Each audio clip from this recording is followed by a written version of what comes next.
افلا یتدبرون القرآن، تدبر قرآن، مولانا امین احسن اصلاحی۔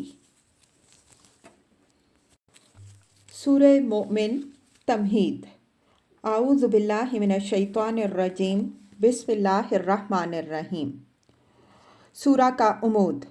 گروپ کی پچھلی صورتوں کی طرح اس سورہ کی بنیاد بھی توحید پر ہے۔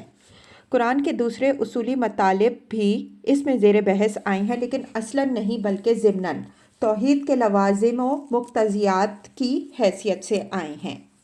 اس کا قرآنی نام حامیم ہے، اور یہی نام اس کے بعد کی 6 سورتوں کا بھی ہے۔ یہ ساتوں حوامیم کے نام سے مشہور ہے اور اپنے ناموں کی طرح اپنے مطالب میں بھی مشترک ہے۔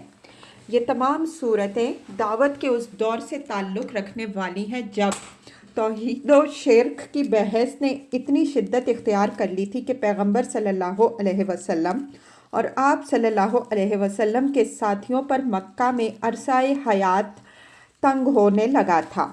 ہجرت کی طرف ایک ہلکا سا اشارہ پچھلی صورتوں میں بھی گزر چکا ہے۔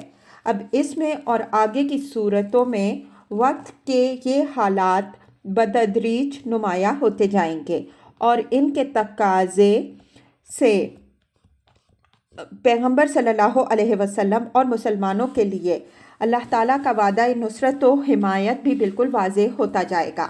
جو مسلمان اس وقت حالات سے نمرد آزما تھے، ان کی اس میں حوصلہ افزائی کی گئی ہے۔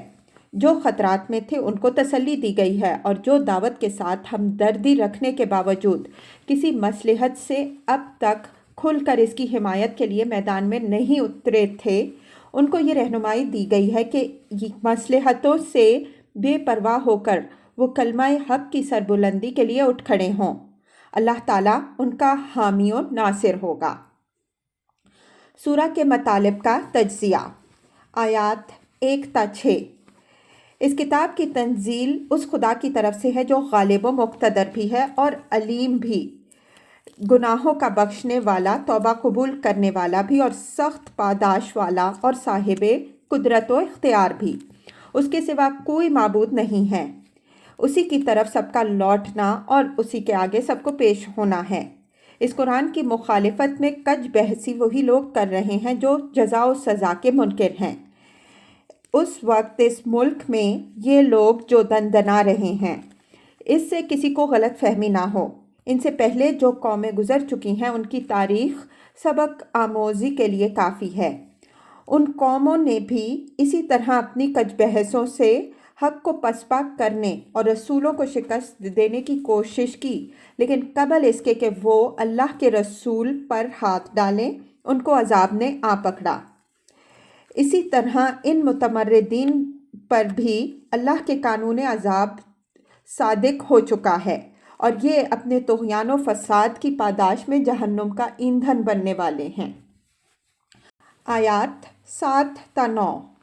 جو لوگ فرشتوں کی سفارش کے بل پر خدا اور اس کے روز جزا سے بے پرواہ بیٹھے ہیں، ان کو معلوم ہونا چاہیے کہ خدا کے مقرب فرشتے خدا کے باغیوں کے سفارشی نہیں ہیں، بلکہ وہ ہر وقت خدا کی حمد و تسبیح میں مصروف رہتے ہیں۔ وہ اللہ پر ایمان رکھتے ہیں اور ان اہل ایمان کے لیے برابر استغفار کرتے رہتے ہیں جو اپنی گمراہیوں سے توبہ کر کے خدا کے راستے کی پیروی کریں۔ آیات 10 تا 12۔ قیامت کے دن مشرکین جس طرح اپنے جرم کا اقرار اور خدا سے فریاد کریں گے، اور ان کی فریاد کے جواب میں خدا کی طرف سے ان پر جو پھٹکار ہوگی، اس کی طرف اجمالی اشارہ۔ آیات 13 تا 20۔ تمام رحمت و نقمت اللہ ہی کے اختیار میں ہے، اس وجہ سے بندگی اور اطاعت کا حقدار وہی ہے۔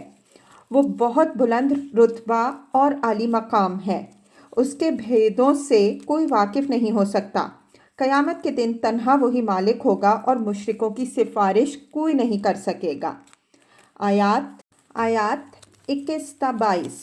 تاریخ کی شہادت کہ جن قوموں نے توحید کی دعوت دینے والے رسولوں کو جھٹلایا، ان پر اللہ کا عذاب آیا، اور جب ان پر عذاب آیا تو ان کے مزعومہ شرکاء ان کے کچھ کام نہ آ سکے۔ قریش کو تنبیہ کہ یہی حشر تمہارا بھی ہونا ہے اگر تم نے انہی کی روش اختیار کی۔ آیات 23 تا 55۔ حضرت موسیٰ علیہ السلام اور فرعون کی سرگزشت کا ایک خاص حصہ جس میں نبی صلی اللہ علیہ وسلم، آپ صلی اللہ علیہ وسلم کے صحابہ رضی اللہ عنہم اجمعین اور قریش کو مندرجہ ذیل امور کی یاد دہانی کی گئی ہے۔ قریش کو یہ تنبیہ کہ قوت و صولت میں فرعون اور اس کی قوم کے لوگ تم سے کہیں بڑھ چڑھ کے تھے، لیکن جب حضرت موسیٰ علیہ السلام کی تکذیب کی پاداش میں ان پر عذاب آیا تو کوئی چیز بھی ان کے کام آنے والی نہ بن سکی۔ نبی صلی اللہ علیہ وسلم اور آپ صلی اللہ علیہ وسلم کے صحابہ رضی اللہ عنہم اجمعین کو یہ یاد دہانی کہ دعوت حق کے مخالفین کے ہاتھوں جو آزمائشیں پیش آ رہی ہیں، صبر و عزیمت کے ساتھ ان کو برداشت کرو۔ اگر تم اپنے موقف حق پر ڈٹے رہے تو بالآخر کامیابی تمہیں کو حاصل ہوگی۔ اس سرگزشت کے ذیل میں خاندان فرعون کے ایک مرد مومن کا کردار بھی بیان ہوا ہے جو قریش کے لیڈروں کے لیے بھی نہایت سبق آموز ہے اور ان لوگوں کے لیے بھی نہایت ہمت افزا ہے جو دعوت حق سے ہمدردی رکھنے کے باوجود اب تک اس کے اظہار و اعلان میں ہچکچا رہے تھے۔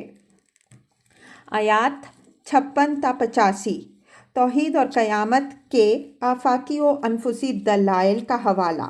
قریش کو نہایت کھلے الفاظ میں انذار اور نبی صلی اللہ علیہ وسلم اور آپ صلی اللہ علیہ وسلم کے صحابہ رضی اللہ عنہم اجمعین سے نہایت قطعی الفاظ میں فتح و نصرت کا وعدہ۔